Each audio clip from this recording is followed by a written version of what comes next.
Hello పిల్లలు, praise Lord. Welcome to kids story time. పిల్లలు, ఈరోజు లెసన్కి మీరు అందరు రెడీగా ఉన్నారు కదా? Okay, let's start. పిల్లలు, ఒక ఊర్లో ఇర్మియా అనే ఒక ప్రవక్త ఉన్నాడు. ఇర్మియా ప్రవక్తని దేవుడు కుమ్మరి వాని ఇంటికి వెళ్ళి ఒకసారి అక్కడున్న సిచ్యువేషన్ అంతా అబ్జర్వ్ చేయమని చెప్పాడు. పిల్లలు, నిజంగా దేవుడు కొన్నిసార్లు మనుషుల ద్వారా మాట్లాడతాడు. కొన్నిసార్లు మనం బైబిల్ చదువుకునేటప్పుడు మాట్లాడుతుంటాడు. కొన్నిసార్లు ప్రేయర్ చేసుకునేటప్పుడు మాట్లాడుతుంటాడు. కొన్నిసార్లు సండే స్కూల్ టీచర్ లెసన్ చెప్పేటప్పుడు మాట్లాడుతుంటాడు. అంతేకాదు పిల్లలు, దేవుడు కొన్నిసార్లు సిట్యుయేషన్స్ని ఉపయోగించుకొని మనకు బోల్డ్ అనే విషయాలు నేర్పిస్తుంటాడు. మరి ఇర్మియా అంకుల్ దేవుడు చెప్పిన మాటకు లోబడి కుమ్మరివాణి ఇంటికి వెళ్ళాడు. పిల్లలు, కుమ్మరివాణి ఇల్లు అంటే మీకు అర్థమైందా? పాటర్స్ హౌస్ అంటే క్లేతో కుండలు తయారు చేస్తారు కదా, ఆ పాటర్స్ హౌస్కి వెళ్ళమన్నాడు. ఎంత బ్యూటిఫుల్గా ఉంటుందో కదా పిల్లలు. ఎక్కడో ఉన్న మట్టి ముద్దను తీసుకొని దానికి వాటర్ పోసి దాన్ని సాఫ్ట్గా చేసి దాంట్లో ఉన్న డర్టీ పార్టికల్స్ అన్నీ పడేసి చక్కగా దాన్ని సాఫ్ట్గా తయారు చేసి ఆ పాటరీ వీల్ మీద పెట్టి కింద స్విచ్ చేసి చక్కగా తిప్పుతూ ఉంటే చూడటానికి ఎంత అందంగా ఇంట్రెస్టింగ్ అనిపిస్తుంది కదా. నిజమే పిల్లలు. మరి ఇర్మియా అంకుల్ కూడా ఆ పాటర్స్ హౌస్కి వెళ్ళినప్పుడు కుమ్మరివాడు ఒక మట్టి ముద్దను తీసుకొని చక్కగా పాటరీ వీల్ మీద పెట్టాడు. పిల్లలు, ఇక్కడ మనం కూడా ఒక విషయాన్ని నేర్చుకోవాలి. ఈ క్లేకు ఒక గొప్ప లక్షణం ఉంది. అదేంటంటే ఫ్లెక్సిబుల్గా ఉంటుంది. మరి ఇసుక కానీ రాళ్ళు కానీ ఇవేవి చెప్పిన మాట వినవు. కానీ క్లే అయితే దానికి ఉన్న లక్షణం ఏంటంటే ఎలా బెండ్ చేస్తే అలా బెండ్ అవుతుంది. పిల్లలు, దేవుని చేతుల్లో మనం కూడా అలా బెండ్ అవుతే తప్పకుండా దేవుడు తను అనుకున్న పాత్రగా దేవుడు మనల్ని తయారు చేస్తాడు. ఈ కుమ్మరివాడు మట్టి ముద్దను తీసుకొచ్చి మధ్యలో పెట్టి 2 చేతులతో దాన్ని మౌల్డ్ చేస్తూ ఉన్నాడు. పిల్లలు, నిజమే, కుమ్మరివాని చేతుల్లో ఉన్న మట్టి ముద్ద చక్కగా పాత్రగా మార్చబడుతుంది. అవును పిల్లలు, మనం కూడా దేవుని చేతుల్లోకి ఎప్పుడైతే సరెండర్ అయిపోతామో అప్పుడు దేవుని చేతుల్లో ఉన్న మనల్ని దేవుడు తను అనుకున్న గొప్ప పాత్రగా మార్చడానికి ఎంతో ఇష్టపడతాడు. మనం కూడా ఆ మట్టి ముద్దలాగా దేవునికి సరెండర్ అవ్వాలి. అంతేకాదు, ఎప్పుడైతే కుమ్మరివాడు ఆ పాట్ని తయారు చేస్తున్నాడో అది చక్కగా మెండవుతూ ఎన్నిసార్లు తిప్పితే అన్నిసార్లు తిరుగుతూ ఉంది. పిల్లలు, ఒక మంచి ప్లాన్తో తను కుండను తయారు చేస్తుంటే అంతా అయిపోయిన తర్వాత ఇంకా దాన్ని పక్కకు పెడదామనేసరికి ఆ కుండ విరిగిపోయింది. పిల్లలు, అయ్యయ్యో, ఇంత కష్టపడి మట్టి ముద్దను తీసుకొచ్చి నేను ఇంత రూపాన్ని దానికి ఇచ్చి ఇంత టైం ఇంత ఎనర్జీని స్పెండ్ చేసి ఇంత కష్టపడి తయారు చేస్తే ఇదేంటి లాస్ట్ మూమెంట్లో ఇలా విరిగిపోయింది అని అనుకుంటూ దాన్ని పక్కన పెట్టాడు. పిల్లలు, ఆ కుండను చూస్తుంటే ఎందుకో కుమ్మరి వానికి జాలేసిందట. ఆ విరిగిపోయిన కుండను చూసి ఇలా అనుకున్నాడు, విరిగిపోయిందని నేను దాన్ని అలాగే వదిలేస్తే అది దేనికి పనికి రాకుండా పోతుంది. సరేలే, ఇప్పటికైనా మించిపోయిందేం లేదు, మళ్ళీ దాన్ని తీసుకొని మళ్ళీ సార మీద పెట్టి ఈసారి ఇంకో కుండను తయారు చేస్తాను అని ఆ కుమ్మరివాడు మరొక కుండను తయారు చేశాడట.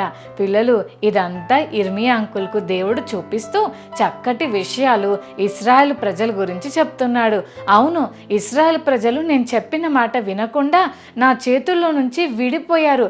బట్ స్టిల్ ఇప్పటికైనా నా చేతుల్లోకి రావడానికి ఇష్టపడితే విరిగిపోయిన ఆ కుండను మళ్ళీ తీసుకొని ఎలాగ కుమ్మరివాడు ఇంకొక వెజల్గా తయారు చేశాడో నేను కూడా మిమ్మల్ని మరొక కుండగా చేయాలని ఆశపడుతున్నాను. I want to give you a second chance అని ఇర్మియా భక్తుడితో దేవుడు తన ప్రజల గురించి విషయాలన్నీ వివరించాడు. పిల్లలు, ఇందులో నుంచి మనం మరొక విషయం నేర్చుకోవచ్చు. పిల్లలు, దేవుని చిత్తానికి అప్పగించుకునే విషయంలో ఓడిపోయామా, విరిగిపోయామా, దేవుని కళ్ళ ముందే మనం ఉంటే సెకండ్ ఛాన్స్ ఇచ్చి మరొక పాత్రగా చేయడానికి ఇష్టపడతాడని ఈ లెసన్ ద్వారా దేవుడు మనతో మాట్లాడుతున్నాడు. బైబిల్ గ్రంథంలో కూడా నినవే అనే ఒక గొప్ప పట్టణం ఉంది. పిల్లలు, ఈ నినవే పట్టణం ఎంత పెద్దది అంటే 3 రోజులు ప్రయాణం చేయాలి. అంత పెద్ద పట్టణం పిల్లలు. అయితే ఈ పట్టణంలో ప్రజలు చాలా బ్యాడ్ పనులు చేస్తున్నారు. అంటే ఏం చేస్తే దేవునికి కోపం వస్తుందో అదే ఎగ్జాక్ట్గా చేస్తున్నారు. నిజమే కదా పిల్లలు, మన మమ్మీ డాడీ మనల్ని ఏది చెయ్యొద్దు అని అంటామో అది ఖచ్చితంగా మనం చేసామనుకోండి, మమ్మీ డాడీ మన మీద చాలా కోపడతారు కదా. ఫోన్ చూడకరా అని చెప్పారనుకో, మనం ఫోనే చూస్తున్నాం అనుకో, అరే చెప్పానా లేదా అని ఫస్ట్ వార్నింగ్ ఇస్తారు. సెకండ్ వార్నింగ్ కొంచెం సౌండ్ పెరుగుతుంది. థర్డ్ వార్నింగ్ ఇంకా మాటలేముండవు, బెల్టో స్టిక్కో బయటికి తీస్తారు కదా. అంటే చెప్పిన మాట వినకపోతే మమ్మీకైనా డాడీకైనా టీచర్స్కైనా కోపం వస్తుంది. స్కూల్లో హోంవర్క్ చేయకపోతే ఈరోజు నీకు పర్మిషన్ ఇస్తున్నాను, రేపు మాత్రం హోంవర్క్ చేయకపోతే ఊరుకోను అని వార్నింగ్లు ఇస్తుంటారు కదా టీచర్స్. మరి అలాంటప్పుడు మనం నెక్స్ట్ రోజు కూడా సేమ్ మిస్టేక్ రిపీట్ చేస్తే ఖచ్చితంగా క్లాస్లో నుంచి బయటికి తీసుకెళ్ళి నీల్ డౌన్ చేయించి మనల్ని డిసిప్లైన్ చేస్తుంటారు కదా పిల్లలు. అంటే చెప్పిన మాట వినకపోతే ఎవరికైనా కోపం వస్తుంది, దేవునికి కూడా కోపం వస్తుంది. అందుకే దేవుడు ఒబీడియన్స్ని ఇష్టపడుతుంటాడు. చెల్లి తమ్ముడు, దేవుని మాట ఎవరైతే శ్రద్ధగా వింటారో దేవుడు వాళ్ళని చాలా ప్రేమిస్తాడు పిల్లలు. అయితే ఈ నినవేలో ఉన్న ప్రజలు చాలా డిజొబీడియన్స్ పనులన్నీ చేస్తున్నారు. దేవునికి చాలా కోపం వచ్చింది. ఎలాగైనా సరే ఈ నినవే పట్టణాన్ని పనిష్ చేయాలి అని అనుకున్నాడు పిల్లలు. మీకు ఒక విషయం చెప్పనా, దేవుడు ఎవరినైనా పనిష్ చేయాలని అనుకుంటే ముందు వాళ్ళకి ఖచ్చితంగా వార్నింగ్స్ ఇస్తాడు. ఇదిగో నేను వస్తున్నా, నేను వచ్చే లోపల నువ్వు మారలేదనుకో నీకు పనిష్మెంట్ ఉంటుంది అని ముందుగానే హెచ్చరిస్తాడు. సో ఆ వార్నింగ్ ఇవ్వడానికి దేవుడు అమిత్తై అనే అంకుల్ వాళ్ళ కొడుకైన యోనా అంకుల్ని దేవుడు పిలిచాడు. యోనా, నువ్వు నినవే పట్టణానికి వెళ్ళు, అక్కడ చాలామంది ప్రజలు నన్ను బాధ పెట్టే పనులు చేస్తున్నారు, నాకు చాలా కోపం వస్తుంది వాళ్ళని చూస్తుంటే, వాళ్ళు కనుక నా మాట వినకపోతే ఖచ్చితంగా ఆ పట్టణాన్ని నాశనం చేస్తానని చెప్పు అని అన్నాడు పిల్లలు. నినవే ప్రజలంటే యోనా ప్రవక్తకి అస్సలు ఇష్టం లేదు పిల్లలు. అందుకని నినవేకి బయలుదేరినట్టే బయలుదేరి తర్షీషు ఓడను ఎక్కేశాడు. అయితే తర్షీషు ఓడ ఎక్కి ప్రశాంతంగా ఓడ కింద భాగంకి వెళ్ళి పండుకుంటే అక్కడున్న ప్రజలందరూ అయ్యో ఎందుకింత భయంకరమైన తుఫాన్ వచ్చింది అని చాలా భయంతో వ్యాపారం చేయడానికి బిజినెస్ చేయడానికి తెచ్చుకున్న వాళ్ళ గూడ్స్ అన్నీ కూడా వాటర్లో పడేసిన తుఫాను ఆగలేదు, ఓడ తేలికవ్వలేదు, ఫుల్ వాటర్ వచ్చేస్తున్నాయి. అందరికీ భయమేస్తూ ఎవరు దేవుళ్ళకు వాళ్ళు ప్రేయర్ చేసుకుంటుంటే యోనా అంకుల్ మాత్రం ఓడ కింద భాగంలో హ్యాపీగా నిద్రపోతా ఉన్నాడు. క్యాప్టెన్ వచ్చి, ఓ నిద్రపోతా ఏంటి అలా పడుకున్నా, లేచి మీ దేవుడికి ప్రేయర్ చేయి, బయట చూడు వాతావరణం ఎలా ఉందో అని గట్టిగా కోప్పడితే అప్పుడు బయటకు వచ్చి చూసేసరికి అందరూ బిక్కుబిక్కుమంటూ ఎవరు దేవుళ్ళకి వారు ప్రేయర్ చేస్తూ ఉన్నారు. అప్పుడు అందరూ అనుకున్నారు మనం చిట్టి లేద్దాం, ఎవరి పేరు మీద వస్తుందో అని చిట్టి వేయబోతే ఆ పేరు ఎవరిదో కాదు, యోనా అంకుల్దే వచ్చింది పిల్లలు. అక్కడున్న ప్రజలందరూ అసలు నువ్వు ఏం చేసావు చెప్పు అని కోపంగా అడిగితే అప్పుడు యోనా అంకుల్ లేచి, నా పేరు యోనా, నన్ను దేవుడు నినవేకి వెళ్ళమన్నాడు, కానీ నేను తర్షీషుకి బయలుదేరాను. ఈ తుఫాన్ అంతా నా వల్లే కలిగింది, నేను దేవుని సన్నిధిలో నుంచి పారిపోయి ఈ తర్షీషు ఓడ ఎక్కాను అని చెప్పాడు పిల్లలు. అయ్యయ్యో, దేవుని మాటకు డిసొబీడియన్స్ చూపించావా, ఇప్పుడు ఏం చేద్దాం చెప్పు, మా దగ్గర ఉన్న లగేజ్ అంతా వాటర్లో వేసాం, అయినా కూడా ఈ ఓడ తేలిక అవ్వట్లేదు, ఇది మునిగిపోయే స్టేజ్లో ఉంది, మాకు చాలా భయం వేస్తుంది అని అంటుంటే యోనా అంకుల్ అంటాడు, నన్ను ఎత్తి సముద్రంలో పడేస్తే ఓడ చాలా ప్రశాంతంగా ఉంటుందని చెప్పాడు పిల్లలు. నిజంగానే యోనా అంకుల్ చెప్పినట్లుగానే వాళ్ళు యోనా అంకుల్ని కింద పడేస్తే ఒక పెద్ద తిమింగలం వచ్చి యోనా అంకుల్ని మింగేసింది. ఆ తర్వాత తుఫాను అణిగిపోయింది పిల్లలు. ఒక వ్యక్తికి బుద్ధి చెప్పడానికి దేవుడు సృష్టిని కూడా వాడుకుంటాడు కదా. మరి యోనా అంకుల్ డిసొబీడియన్స్ చూపించి సైలెంట్గా వెళ్ళిపోయాడు పిల్లలు. ఒక్కసారి చెప్పాడు దేవుడు, కానీ యోనా అంకుల్ డిజొబే చేశాడు. అయితే ఇంకా ఎవరినైనా వాడుకోవచ్చు కదా, కానీ దేవుడు తన పని ఎవరితో చేయించాలని అనుకుంటాడో వాళ్ళతోనే చేయించడానికి ఇష్టపడతాడు కూడా. అందుకే రెండవసారి దేవుడు యోనా అంకుల్కి మరొక అవకాశాన్ని ఇచ్చాడు పిల్లలు. యోనా, ఇప్పటికైనా వెళ్తావా లేదా, నినవేకి వెళ్ళి వెళ్ళి అక్కడున్న ప్రజలు చాలా పాపం చేస్తున్నారని, వాళ్ళు చేస్తున్న బ్యాడ్ పనుల వల్ల నాకు చాలా కోపం వస్తుందని వెళ్ళి చెప్పు అని యోనా అంకుల్ని పంపిస్తే, సరే ప్రభువా వెళ్తానని అయిష్టంగానే నినవే పట్టణానికి వెళ్ళాడు పిల్లలు. ఇందాక మీకు చెప్పాను కదా, నినవే పట్టణం అంతా తిరగాలి అంటే 3 రోజులు పడుతుందని.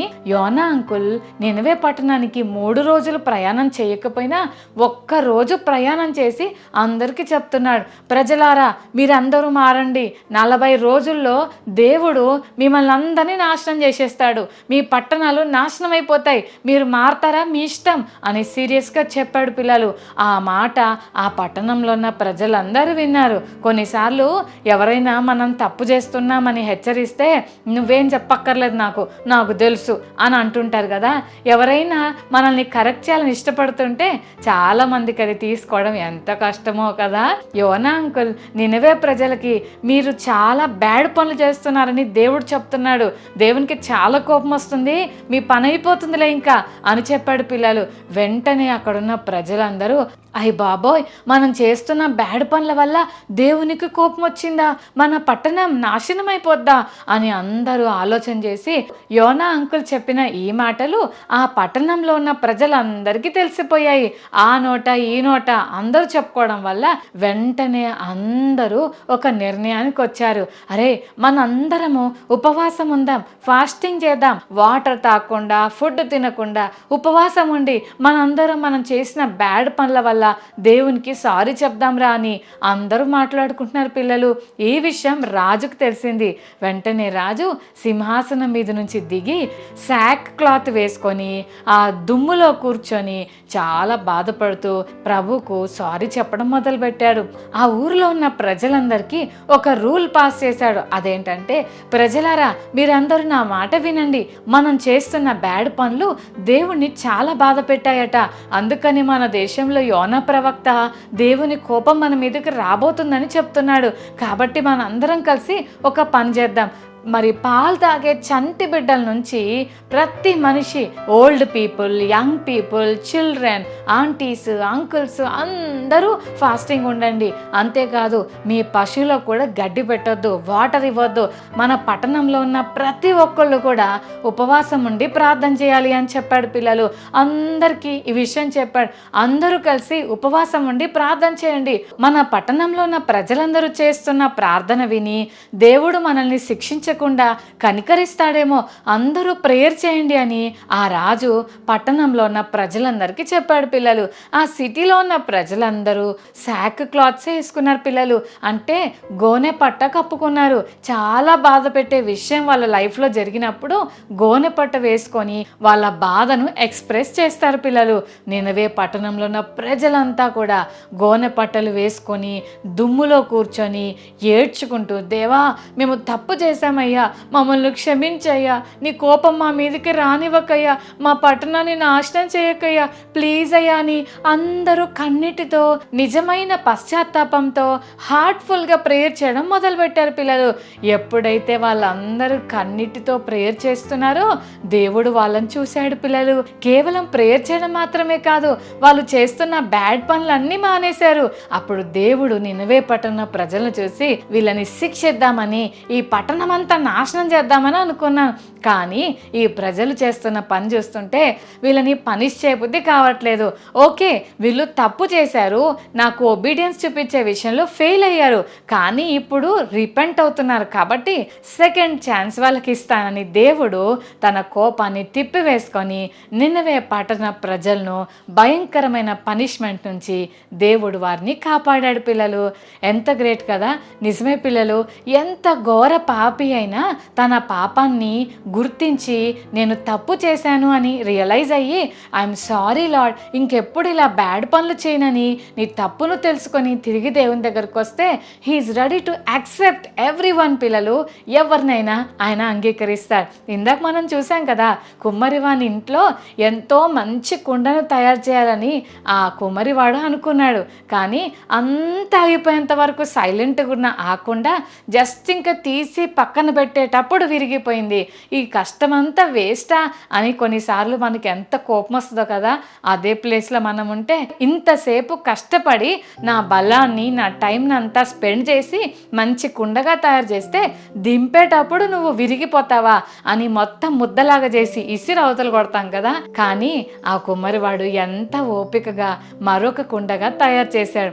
కొన్నిసార్లు మనము పెన్సిల్తో చక్కగా డ్రాయింగ్ వేస్తాం, కలరింగ్ వేస్తుంటాం, చక్కగా ఏదో చేయాలని అనుకుంటాం. సడన్గా దాంట్లో వాటర్ పడిపోయింది అనుకోండి, లేకపోతే అనుకున్నట్టు రాలేదనుకోండి, మొత్తం పెన్సిల్తో కొట్టేసి పేపర్ చింపేస్తుంటాం.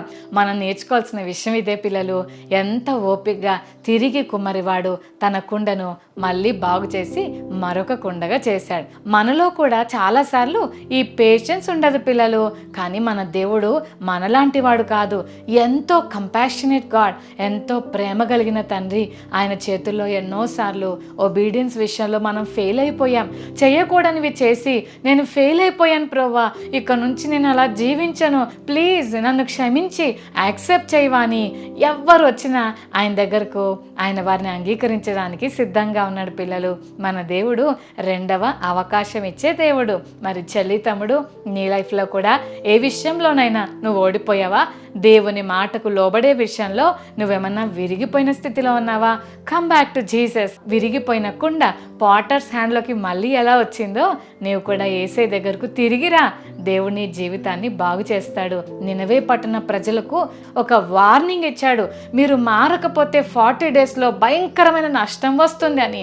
నిజమే పిల్లలు, మనకు కూడా ఒక పెద్ద వార్నింగ్ ఉంది. అదేంటంటే మన యేసయ్య రెండవసారి రాబోతున్నాడు. ఆయన వచ్చినప్పుడు ఎవరైతే వారి జీవితంలో ఉన్న బ్యాడ్ హ్యాబిట్స్ని విడిచిపెట్టకుండా, బ్యాడ్ పనులు విడిచిపెట్టకుండా ఉంటారో అలాంటి వారు ఖచ్చితంగా దేవుని కోపాన్ని టేస్ట్ చేస్తారు. దేవుని భయంకరమైన కోపాన్ని మనం తప్పించుకోవాలంటే తప్పకుండా ఈ రోజే, రేపక్క ఎల్లుండక్క అని కాదు, కానీ ఈ రోజే నువ్వేమేం బ్యాడ్ పనులు చేస్తున్నావో అవన్నీ యేసయ్య దగ్గర ఒప్పుకొని సారీ చెప్పు. ఇంకెప్పుడు అలా రిపీట్ చేయనని చెప్పు. నమ్మకంగా దేవునికి జీవించు. At the same time me mummy me daddy దగ్గర కూడా ఎన్నోసార్లు డిజోబీడియన్స్ చూపించి ఉండొచ్చు. కానీ ఈరోజు అమ్మ దగ్గరికి వెళ్ళి, నాన్న దగ్గరికి వెళ్ళి నీ అవిధేయతను ఒప్పుకో. తప్పకుండా మమ్మీ డాడీ నిన్ను యాక్సెప్ట్ చేస్తారు. చెప్పిన మాట వింటూ ఒబీడియన్స్ వల్ల వచ్చే గొప్ప ఆశీర్వాదాలను పొందుకోవాలని ఈ కిడ్ స్టోరీ టైం ద్వారా మనం నేర్చుకుంటున్నాం. ఓకేనా పిల్లలు? మరి ఇక నుంచి మన దేవునికి, మమ్మీకి, డాడీకి అందరికీ లోబడతారు కదా. రైట్, కళ్ళు మూసుకోండి, ప్రే చేసుకుందాం. ప్రేమగల తండ్రి, మీకు వందనాలు ప్రభువా.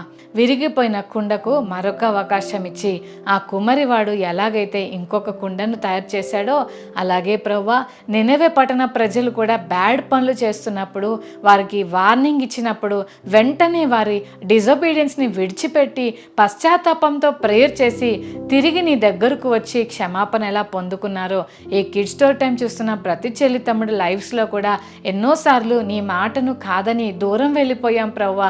మా డిజోబీడియన్స్ వల్ల మేము విరిగిపోయాం. కానీ కుమ్మరివాడు రెండవసారి అవకాశం ఇచ్చినట్లుగా మా లైఫ్లో మరొక అవకాశం ఇచ్చే దేవుడవని ఈరోజు మాకు తెలియజేశారు ప్రభువా. నిజంగా తమ తప్పును ఒప్పుకొని నీ దగ్గరకు వచ్చిన వారిని విడిచిపెట్టే దేవుడవు కాదని ఈరోజు మీరు మాతో మాట్లాడినందుకు వందనాలు. ఈ కిడ్ స్టోరీ టైం చూస్తున్న ప్రతి చెల్లి తమ్ముడు నిన్ను బాధ పెట్టే పనులు చేయకుండా నీకు అలాగే అమ్మా నాన్నకు లోబడుతూ నిన్ను సంతోషపెట్టే జీవితం అందరికీ మని యేసునామమున వేడుకొని ప్రార్థిస్తున్నాం తండ్రి. ఆమేన్, ఆమేన్. ఓకే పిల్లలు, ఈరోజు మెమరీ వర్స్ నేర్చుకుందామా? కీర్తనలు 86:5, Psalms 86:5. ప్రభువా, నీవు దయాళుడవు, క్షమించుటకు సిద్ధమైన మనస్సు గలవాడవు. మరోసారి నేర్చుకుందామా? Psalms 86:5, కీర్తనలు 86:5. ప్రభువా, నీవు దయాళుడవు, క్షమించుటకు సిద్ధమైన మనసు గలవాడవు. కీర్తనలు 86:5. Okay children, God bless you.